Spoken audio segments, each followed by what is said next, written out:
Hi, everybody. I'm Chef Diana here with the Diabetes Food Hub, and today's class is sponsored by Better with Dairy. And I am joined today by our friend who we have worked with before. I always love working with you, Toby. Toby Smithson, who's the registered dietitian and diabetes educator with the American Diabetes Association. So welcome, and it's so nice to be here with you, Toby. Thank you. Likewise. I always learn something from you, so I have my ink pen with me and my paper to take notes on all your different cooking tips. Well, thank you. And I always learn a lot from you as well. So I'm just going to try and file it away up here because I don't have my pen and paper, but I will file it away, and I always take away really wonderful things and mind-blowing information and studies that you have. And as you know, I enjoy following along and using your recipes, and a lot of them have become staples in my home for healthy eating. And so I'm super excited about this one today. This is really, really fun with Better with Dairy. We're using a couple of different dairy products, which I know we're going to talk about later, and you're going to give us the full lowdown on what each of them does. But it's a really, really fun recipe. So the recipe today is sheet pan cabbage pizzas with sausage, crumbles, and peppers. And so using a cabbage slice or steak as the base instead of a pizza crust. Oh my gosh, I love cabbage and I love pizza. And when I was growing up, my mother was a single mom with 5 kids, and she worked full time, and she was super busy. So she had a handful of recipes that she would make over and over again that we all would eat. We were also living on a budget, and so cabbage was inexpensive. And she used to make cabbage rolls, and she did indeed put real sausage inside of them. But the cabbage rolls with the tomato sauce, and for me, it was such comfort food. In fact, I remember if anybody left any cabbage on their plate, like unrolled the sausage out and left the cabbage on their plate, I would eat the cabbage because I just love cabbage. So this recipe for me was like, memory lane kind of one of my favorite childhood meals. And then pizza, which we all love, but sometimes pizza that's just too much bread and too much stuff. And so it's a winner all the way around. So I'm really excited to show it to you because I've already made it once at home, and I'm keeping this one as well and excited about it. Yeah, I'm so glad that you're a cabbage lover like me too. For some reason, I'm just so excited about cabbage steaks because it is a comfort food for me as well. And I don't know if anybody else in the audience feels that way too, but and then pizza. Like usually pizza is one of those tricky foods with diabetes management.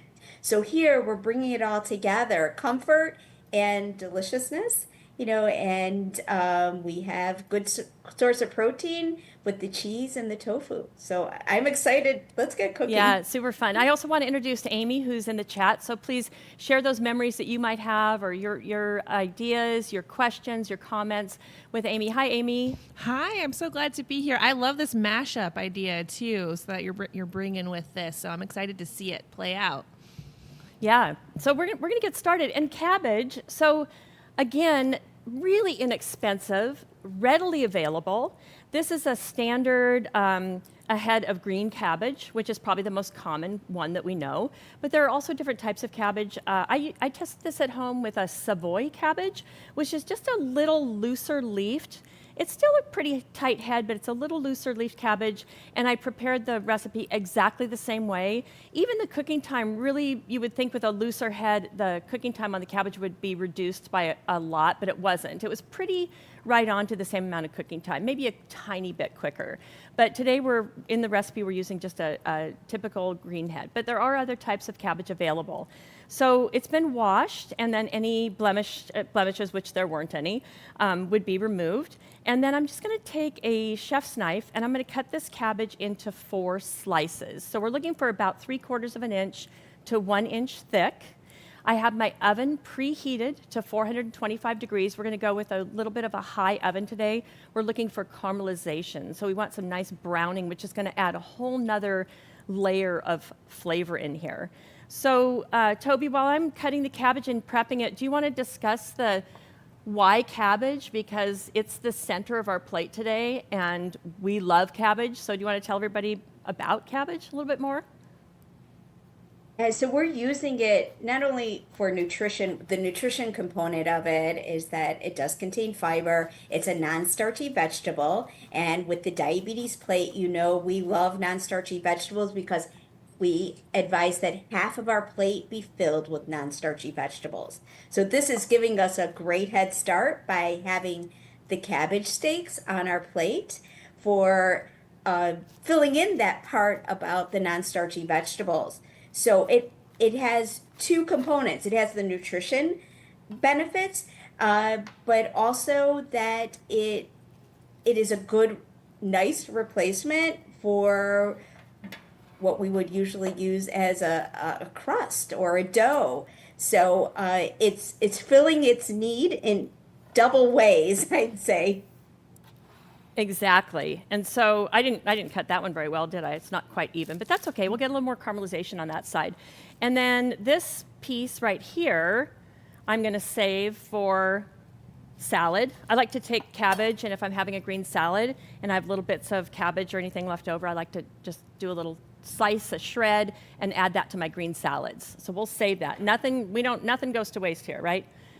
We like that philosophy. Try and use as much as you possibly can. And then, so this is the crust. I'm going to spray it with a little bit of olive oil, very, very light on both sides.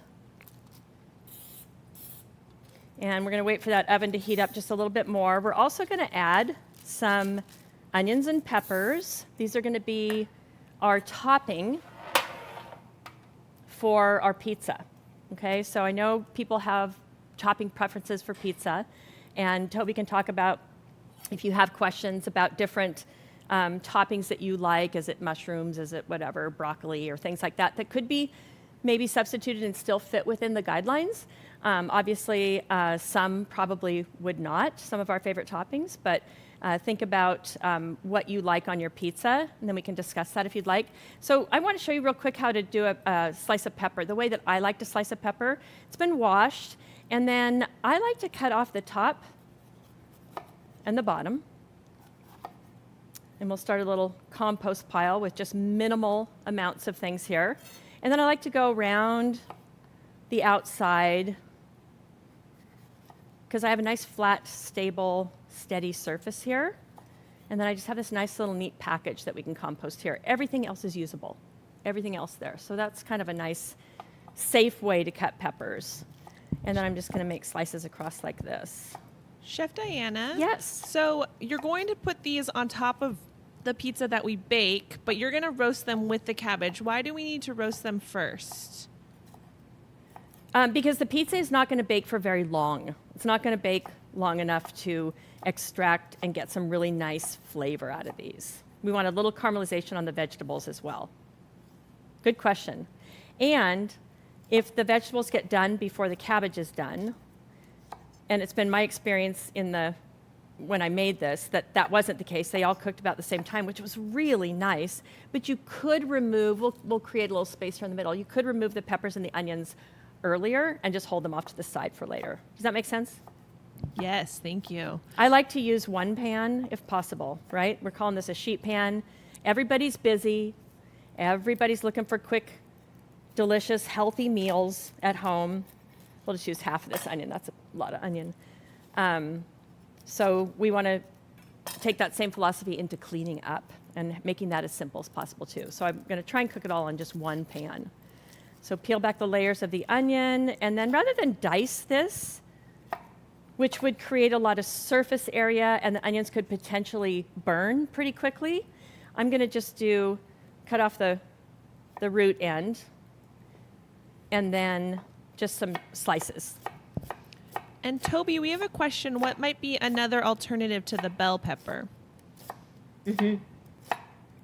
Yeah, there's a couple. So we want to think of the list of non-starchy vegetables when we're doing a swap out with the bell pepper, which is a non-starchy vegetable. So we're thinking possibly mushrooms or broccoli or broccolini or spinach, or even it's fresh tomato season. So even though we do have some tomato in this recipe, there's nothing like fresh tomatoes as well that you could thinly slice them and put that instead of the pepper as well.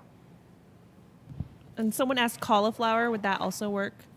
Sure, sure. It's another non-starchy vegetable. Yes. So we'll just make a little nest of those here. If your sheet pans are a little bit smaller, you might want to use 2. This is a pretty good size one, so everything's able to be, spread out enough that it'll roast in the oven. And that's it. It's ready to go. Into the oven it goes. So step 1 also, just FYI, this step can be done a day or 2 ahead of time. I'm always looking for ways to, nothing in here is really time consuming in this recipe, but I'm always looking for ways to, I'm gonna get home late and I really want to come home and eat a good healthy dinner. And I always think about what can be done ahead of time and without sacrificing any of the quality. So that's gonna go into the 425 preheated oven. And then, can we move on, Amy? Toby, should we move on to the One sausage? really quick, we have one more vegetable question. Is Okay. eggplant a starchy vegetable? No, it is a non-starchy vegetable, so you certainly can use eggplant. I love eggplant. Do you like eggplant, Toby? Yes. We've talked about that before, actually. I remember now. I love eggplant. Those are all great ideas, great questions coming across. Keep them coming. All right, so in this little package here that I'm hiding from you, I have tofu. So let me just take it apart, open the package. I have a heavy can that was sitting on a plate. This is like an unboxing. Unboxing. Is this fun? Is everybody excited? You ready? Ready? Surprise!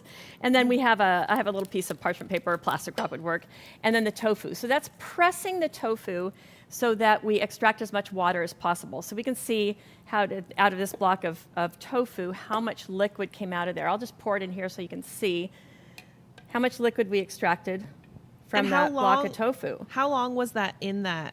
It was in there for about an hour.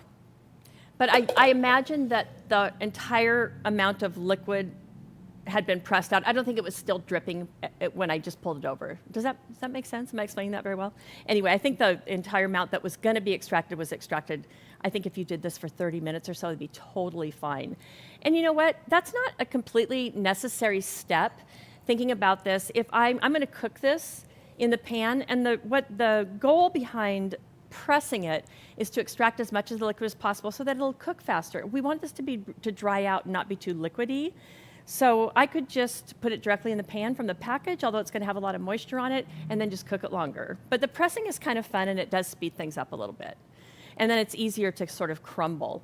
So a couple of ways that you can do this step. We're mimicking sausage, and seriously, this was like a game changer for me when I made this, because I like sausage. I like the taste of sausage, but I certainly try and limit the amount that I eat and how I eat pork or meat products in my diet. But using the tofu and the spices, it tasted like sausage, except it wasn't greasy or oily, which was such a nice thing about it. So it had such great flavor. So this, to me, is so fun. So you can either, if you're not opposed to just picking it up and crumbling it in your hands, this is a dry pan that's on. Turn it up a little bit. I don't know, we can always turn it back down, but and I'm just gonna crumble it in the pan. And it doesn't have to be perfect, because it's like when you crumble sausage or you get sausage in a dish, it's not perfect, it's not all uniform. Or what I discovered at home, and let's see if this works now that we're here.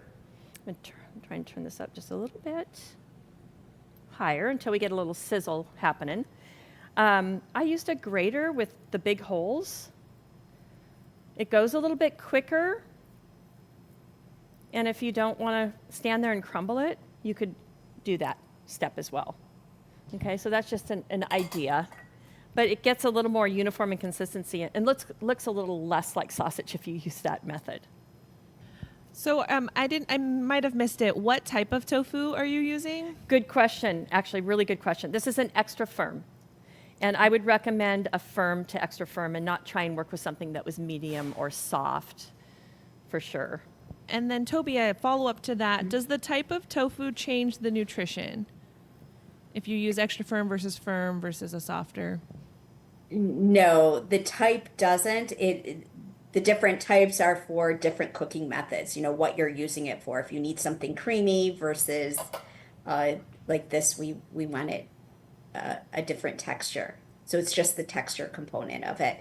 And this is a lean protein, and the big difference is that it's not the protein content of this compared to sausage, but it's the saturated fat is so much lower. So that's why this is a really positive food to put in here to lower the saturated fat. And I had some of this left over actually today. It was either yesterday or today. I don't know. It's all a blur at this point.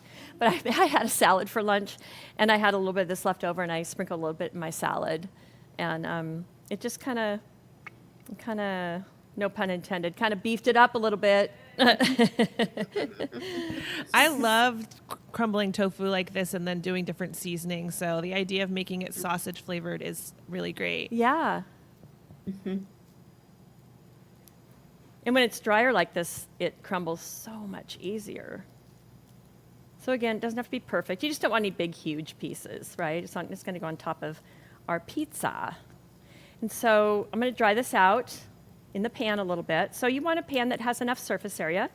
So in a moment, when I'm finished here, I'll spread it around and continue to dry it out, although it's pretty dry already. And then we're going to add our seasonings. So we're making sausage, pizza style, but we're going to add soy sauce or tamari, which is a gluten-free soy sauce. Either one will work. And it won't give it that Asian flavor profile.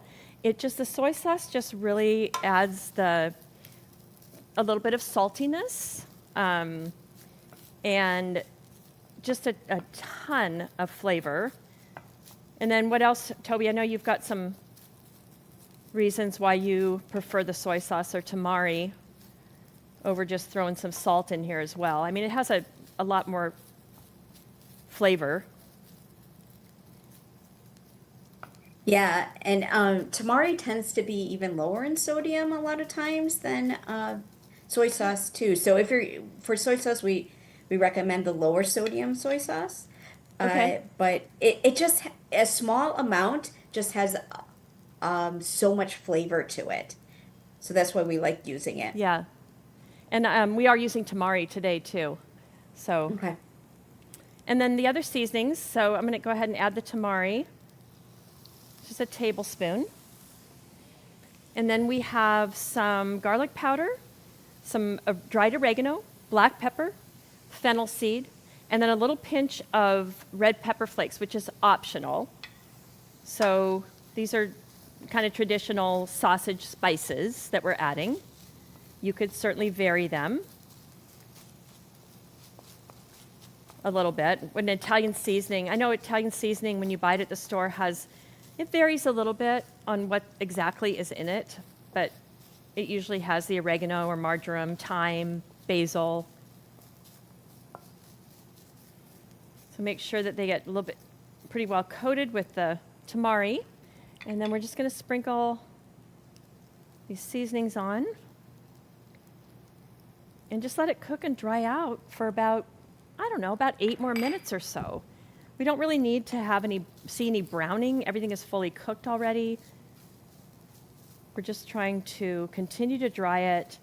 Those spices we're putting in there and herbs are sort of toasting a little bit. Could you also cook this in the oven? Does it make a difference? I think you could put it in the oven on a sheet pan. Sure, you could. The oven sometimes, you're using your oven anyway. 450 might be a little high for this, but you could do it in the oven. The problem with the oven for me sometimes is out of sight, out of mind, so I have to remember to set a timer and not forget it. This would take a while, I think. I think it's a good point, Amy, because this would take a while to actually burn, and you'd have to forget about it for quite some time, I think. So we've got that on low heat. We're just going to let that cook for another few minutes.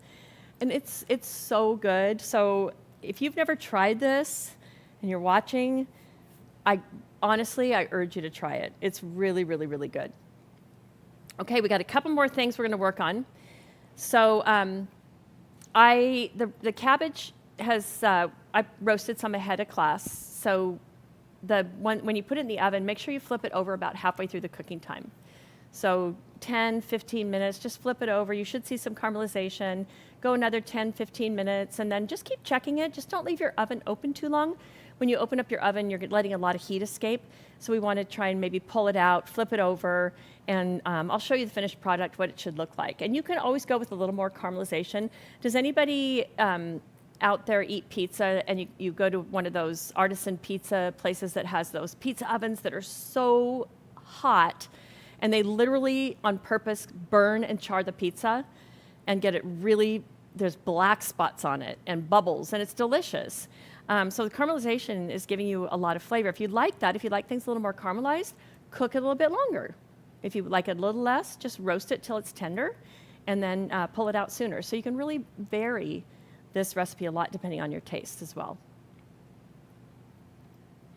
This tomato sauce, make more because it's really good, it's really easy, it's fresh, and I can think about so many things that I could use this tomato sauce for.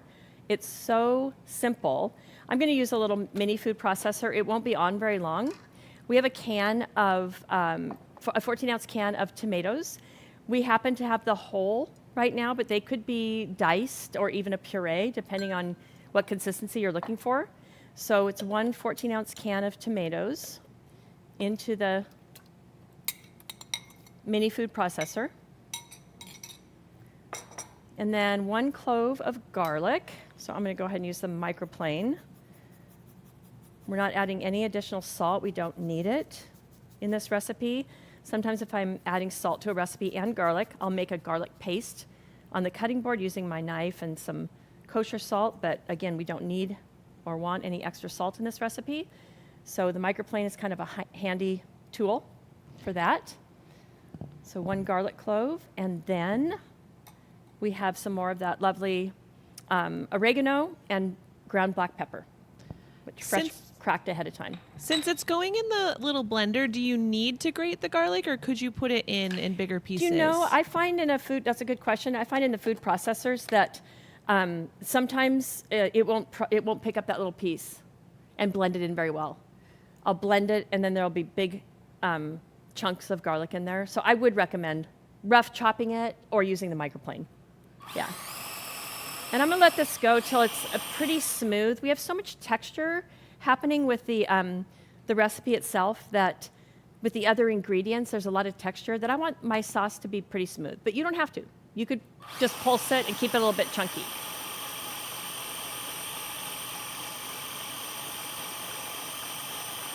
This could be done 3 days ahead of time. Seriously, it would get better in the refrigerator actually sitting in the refrigerator. So again, there's another step that could be done well ahead of time. And that's it. That's so simple. And Toby mentioned tomato season. It's also, depending on where you live, but there's a lot of fresh herbs sometimes in different parts of the country that are available now. And you could use fresh herbs. The rule for fresh herbs versus dried is that dried herbs, typically you use half the amount. So this recipe, if it called for a teaspoon of dried oregano, you would use 2 teaspoons of fresh. It's going to give you a little bit of a different flavor, but you definitely, 1 teaspoon of a fresh herb isn't going to be that flavorful. So you want to double the amount. That's a general rule. One more question on the garlic. Someone asked, do you peel the garlic clove first? I always peel, but read that it's not necessary. Have you heard not necessary to peel your garlic? Look at that. It didn't puree that, but we've got more than we need. Sorry. I always peel my garlic before. Taking the skin off the outside? Yes. Yeah, I would always do that. And I did it ahead of time, and I didn't mention that. So thank you. You guys you're on it. I'm loving it. Keep me on my toes here. Okay. Cabbage is in the oven, roasting along with our pizza toppings, the red peppers and the onions. Our tofu is getting there. It's just about done. Our sausage, it smells like sausage, looks like sausage, and it will taste like sausage. It's delicious. Tomato sauce is ready to go. So one last component for today's class is the delicious yogurt sauce. Okay, and then we're going to top. This would be a great time. This is a non-flavored yogurt. So Toby, would you mind coming in now and talking about just after I'm going to start mixing these things together? I think this was so interesting when I was reading on the dairy, Better with Dairy, and the dairy matrix, and the reason why we're using yogurt. I mean, from a chef's standpoint, I mean, the yogurt I love in this sauce because it's like tangy and bright and creamy. And then we're topping the pizzas today with a cottage cheese and also a low-fat mozzarella cheese. So I love that from a chef's perspective because we have the texture of the cottage cheese is really, it's really nice. It's that small curd, and it's just really has a little texture, but it's still creamy. And then the mozzarella, when it melts, gives us that gooey creaminess. And then we have the dipping sauce with the yogurt. So we've got it. I mean, Better with Dairy for sure, but it needs all these components. I love it with these 3 components in there. So do you want to talk about that? Nutritionally, there's a little bit of information, added information. It's like what you want to know here for the diabetes plate. You know, we're always focused on the diabetes plate as our foundation for building a healthy eating plan. And with dairy, and some of the ingredients that we have in this recipe, there's actually 2 areas that it falls on the diabetes plate. So the cheese and cottage cheese, the mozzarella and the cottage cheese, go in the lean protein section of the plate. And the milk and yogurt, especially Greek yogurt, will, or any yogurt, will fall in the quality carb section of the plate. And I mentioned Greek yogurt because I'm a fan of that because of the added there's a good source of protein. So the quality carbs, milk and yogurt, because of having carbohydrate in them, but they also have protein, which makes it such a perfect food for people with diabetes. Right. Because when we eat carbohydrates, we always try to have either higher fiber foods with it or a source of protein. So here, that combination is already there by having a Greek yogurt or a milk. Right. So that's one of the things from the diabetes perspective that I wanted to point out, because that's different than what we learned when we were kids, all about, nutrition. It's a little bit different here. They fit on the plate. They fit in all the eating patterns that we have. Mm-hmm. We have the low carb, the DASH, the Mediterranean, the very low carb, the vegetarian, and low fat. All of those eating patterns, dairy does fit into all of them as well. So dairy is definitely a healthy food choice for people with diabetes, and we're just combining them in this recipe so that you could have a great tasting pizza. Tasting and getting all those benefits. And what about gut health with the yogurt too? Correct. Correct. Yes. It's a probiotic, so it's very, very helpful. And also, if you're lactose intolerant, the hard cheeses as well as yogurt, both may be easier to digest for people that may have lactose intolerance. That's just one tip. If you have lactose intolerance, we may talk about it more later. I mean, part of it is that everybody's different with lactose intolerance. So it's trial and error in the beginning, how much you can have of dairy.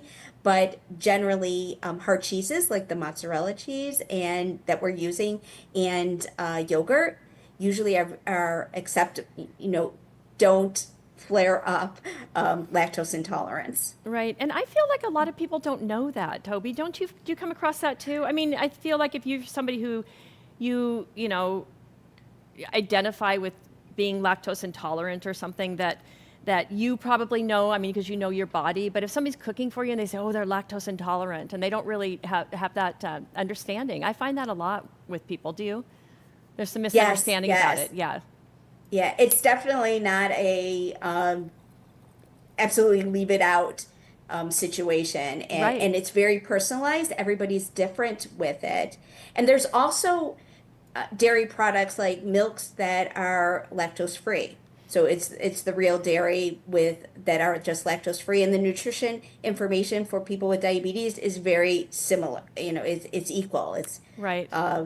cup for cup. Yeah. So, yeah, there's lots of options. So don't worry if you have lactose intolerance, there you still can have dairy. Yeah. Yeah. Good to know. Good to know. So we've got that lovely Greek yogurt here. And then we're going to put in a little bit of dill and some onion powder and garlic powder and a little fresh lemon juice. So about a tablespoon. And I think these are those wonderful seedless. Oh, nope, there's a seed. I thought they were the seedless ones that not going to hurt us. There's a question. Could you substitute labneh for Greek yogurt? Labneh? I never know how to pronounce that. That's a Toby. Oh, I stumped her. Yeah, guess what? I'm stumped too. I am too. That's why I passed it to you. Because I was too. I do not know the You all are so great today. You're keeping us on our toes today. Yes, and what we want to do is compared to Greek yogurt, we want to look at the grams of carb especially and the grams of protein. That's the two components that we're looking at to be similar for this recipe. So we'll have to look it up after class. Sorry. Yeah, after class. That's what I used to tell my students when I taught culinary arts forever. I said, why don't you research that and you get back to me? When I didn't know. That was my standard line. Okay, so we have this yummy dill. I love dill. That's another one of my favorite herbs. Little dipping sauce here that, again, could have a ton of other uses. I didn't thin it with a little water. The recipe, if it comes out kind of thick, you can thin it with water. I had some water here if I needed it, but I didn't need it because I love this consistency for a dipping sauce. I think it's perfect. It's so good. The tanginess of oh my gosh, it's so good. It's going to be delicious with that. When we caramelize things in the oven like we're doing with the cabbage, it gets kind of sweet and the peppers tasting. So this tangy, tart, lemony Greek yogurt dipping sauce with it will be absolutely delicious. Perfect, perfect pairing. Love that. Okay, I think we're about ready to assemble and bake. So let me grab the cabbage.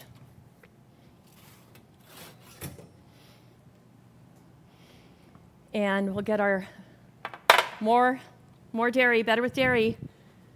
Love this. We have our cottage cheese and the low-fat mozzarella. And I have some sausage crumbles we did earlier. So look at those, the nice caramelization. Now again, you could go a little bit longer if you'd like. You could go a little bit less. So definitely you can vary, but definitely some nice flavor caramelization there. We're going to put about 2 tablespoons of sauce on each slice. So I was going to ask, actually, when you started with the cabbage there, Chef Diana, does it matter how thick you cut the cabbage? I mean, both from a culinary standpoint, but then also, obviously, you're getting, if the cabbage is thinner or thicker, it's going to change how much you're getting with that. And I'm glad you brought that up because when I was making this at home, I was thinking, do I like thick crusted pizza or thin crusted pizza? I like thin crusted pizza because I don't like all that bread. But then I was thinking, but with cabbage, I'm going thick crust with the cabbage. So the recipe says about 3/4 of an inch thick. And that's what we're recommending, and that's what fits. That's the portion size that Toby's done her work with, is the 3/4 of an inch sliced cabbage. And then it definitely shrinks up when you roast it in the oven. You're losing a lot of moisture. As the caramelization happens, we're losing moisture. And I'm not even sure if I answered that question or not, Amy. Did I? You said what the recipe recommends. So I guess the question would be, if you did go thinner or thicker, like how would that affect the cooking of it? Well, it would affect I'm not sure what Toby would say about the nutritional profile. Probably, I don't know, but cooking time. So if you're cutting it thinner, it's going to roast a lot faster. So really keep a close eye on it. Definitely could cut it thicker, and then it's probably going to take a little bit longer in the oven. I wouldn't adjust the cooking temperature too much. I guess you could increase it maybe a little bit to 450, but really keep a close eye on it because we want to make sure, especially if you're going thicker, you want to make sure that the interior gets nice and tender and soft for eating. So yeah, have fun with it, play with it, just taking those things into account.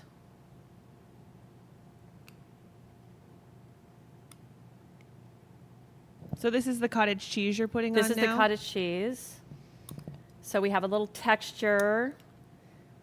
It's got this creaminess, but we're using the small curd, so we have some texture in there. And then this is the low-fat mozzarella that's going to get nice and ooey, gooey, yummy.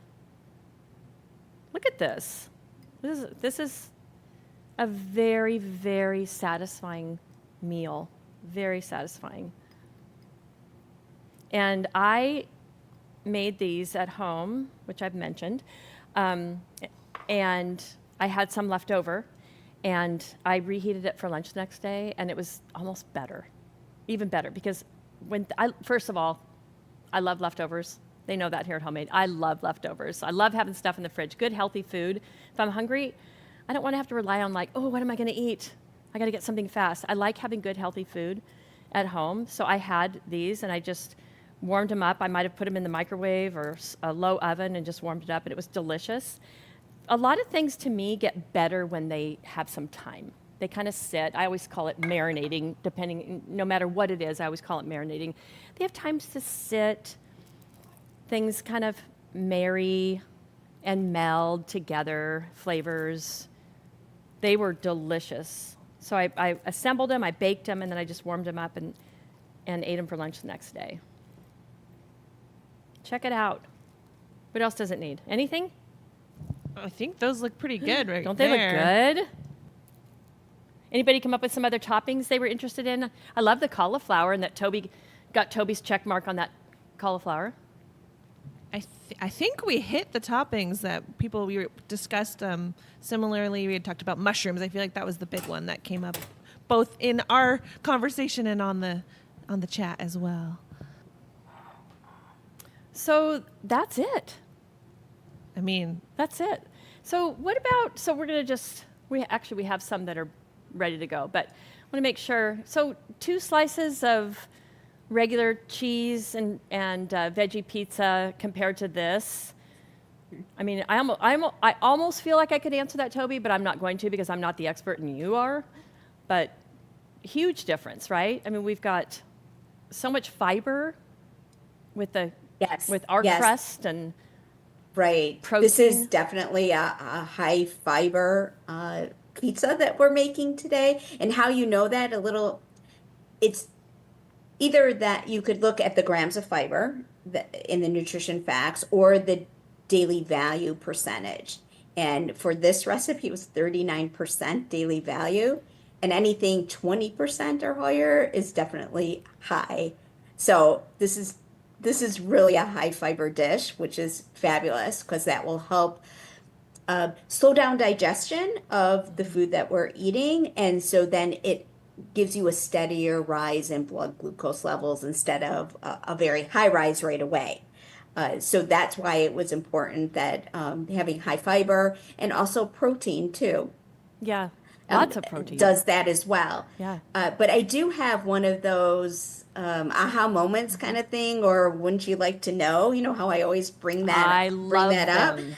I've been waiting for it. Where is it? What is it? Tell us. There's a couple of things. So Okay. this one happens to be because you were talking about 2 slices of cheese pizza, and it reminded me of, I looked up a comparison of what general pizza, it was 2 slices of thin crust cheese and veggie pizza compared to our serving here. And there was between 100 and 250 more calories in the regular pizza and double to triple the amount of fat and 40 to 50 grams of carbohydrate was in the general pizza, where ours is 33 total grams. And the protein was the same, about the same. Ours is 27 grams of protein. So we're not really losing or missing out on any of the things that we need. It's lower in calories, lower in fat, this version, our delicious veggie-rich version of pizza. Yeah. So that was one of my things that I thought you'd be interested in knowing. I love it. But also something else for people on the call that have type 2 diabetes, often there's a medication that's ordered. It's called metformin. That used to be what everybody with type 2 would be on. Not so much anymore that it's everybody, but many people are on that. And um, you need more B12, vitamin B12, when if you're taking metformin. A side effect is that it reduces the amount of B12 that you have. And yogurt and cheese are great sources of B12. So that's another huge benefit on why this is a great recipe for people with diabetes. Yes, that's really great information.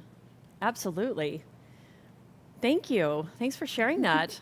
So we're going to bring Toby back in a minute because we are getting ready to finish and taste. And this is the part of my job that's always so difficult and Oh my hard gosh, so for hard. me. I know. So here's Toby. Here's your plate. Someday, I tell you, someday you gotta come cook with me sometime. That'd be so fun to have you here. I love working with you. Love working with Better with Dairy, Diabetes Food Hub. You guys are so fabulous and do such great work. It's a little fresh basil. I know we're about to get into talking about this in the diabetes plate, but someone's just asking, what is one serving of this? So is it one of the cabbage rounds? Is it... No, it's two. Wow. Right? I know. I looked at that a couple times myself. It's two. So Toby, do you want to talk about the diabetes plate now that we have one that's together? Mhm. Yeah. So with our finished meal, we're going to talk about that we're emphasizing the non-starchy vegetables in this recipe because the cabbage, I'm doing like a checklist.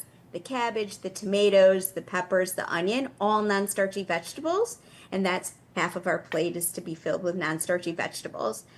The protein comes from the cheese in this recipe, the mozzarella cheese, the cottage cheese, and the tofu crumbles, as well as some of that Greek yogurt drizzle that we're putting on here. That also contains protein as well. And then the quality carbs. We don't have a full serving of quality carbs. We use the Greek yogurt, which is quality carb, but not a full serving of it. So for that missing portion of the plate of quality carbs, what I would suggest is a Greek yogurt parfait with some berries. Those are quality carbs that could fit on the plate. Or you could add a whole grain pasta or brown rice or quinoa as the quality carb. Gosh, And it just keeps that getting fills our plate. It just keeps getting better and better. Seriously, I love the parfait, the yogurt parfait idea with some fresh berries to finish this meal. Like to have something for dessert. That's awesome. I love that. And then we have our 0-calorie beverage. Yes. Water. Sometimes I like to put a little lemon. I could have taken a little piece of that lemon wedge and put that in there for a little citrus, a little zip. But this is just so delicious. And yeah, two slices per serving. So this is always my favorite part and the most awkward part of my job. People watch me eat. So I'm going to put a little bit of this yogurt sauce on here. It's not neat and tidy to eat, right? I need to have my bib on. Pizza's always messy. I feel like that's okay.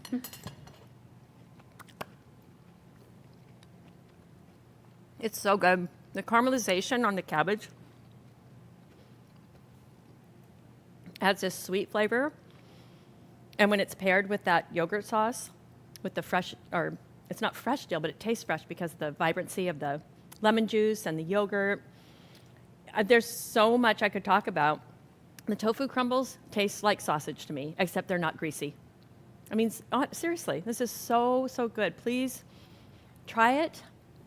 The drizzle on if you're looking at the recipe online, you'll see that the yogurt sauce was put into a little squirt bottle and drizzled on top. If you wanted to just elevate this a little bit, you were trying to impress somebody, you could drizzle it on top, but we've served it off to the side here today. Wonderful, wonderful, wonderful. As always, thank you, Better with Dairy, for fabulous products, for all the nutritional information and the great recipes. And Toby, American Diabetes Association. Always love working with you, and you always bring so much to the table here with us. Thank you so much. And we do have another class, August 18th, whole wheat Yes. hot pockets, and I'll be teaching that class. I'm excited about that. I haven't tested the recipe, but you can rest assured that I will at least once before then. So that sounds really fun. And as always, Toby, this was such a pleasure. Thank you to our sponsor, Better with Dairy, as well. Really, really fun. Yeah, thank you. Yeah. And I hope that we see everybody back on August 18th. It's our back to school kind of, but it's also back to work, back Yeah. to making great tasting food that you could make a lot of leftovers and so that you're ready to eat the next day as well. Yeah, that's a great really class excited. for that recipe. Sounds like it would fit in so many different things: lunches, dinners, snacks, whatever. And that class will be at 4 p.m. Pacific Standard Time here on the ADA channel. So make sure and join us then. Thank you so much. Eat well, be well. Bye. Bye, everybody.